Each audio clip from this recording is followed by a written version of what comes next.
well, you learned to drive a truck at 16. You're in high school. Do you go to university or do you stay in the family business? No, I went to Oklahoma State University and graduated from there. Worked. I was actually coming home on the weekends and working with my dad. Yeah. And so when you go to, what did you study at OSU?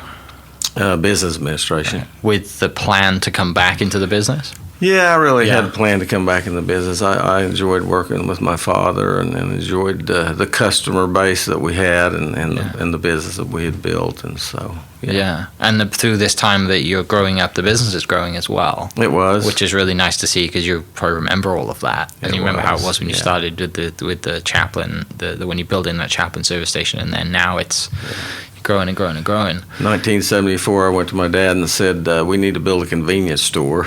And that didn't set too well with him at the time, being in the service industry. But that's what we did, and that's how we got started in the convenience store business. So when you graduated, did you head up all that kind of side of things rather than the distribution side of things? Oh, did a little bit of everything. Yeah. What was back then? We only had about 3 or 4 employees. Me being one of them. Yeah.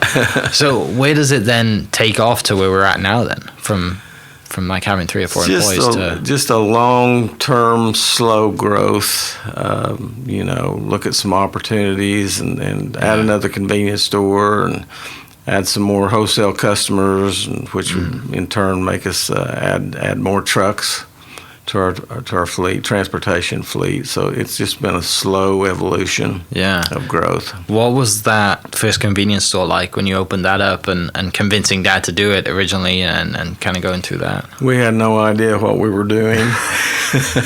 Milk, bread, and eggs, and that's it. That's right.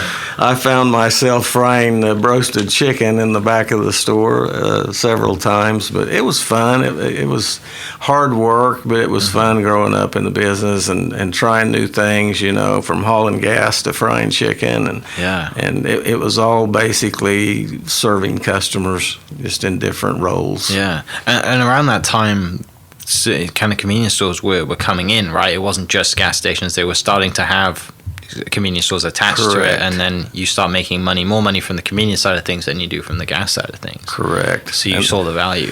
Well, the service station evolved into a self-service station, which my dad said would never work.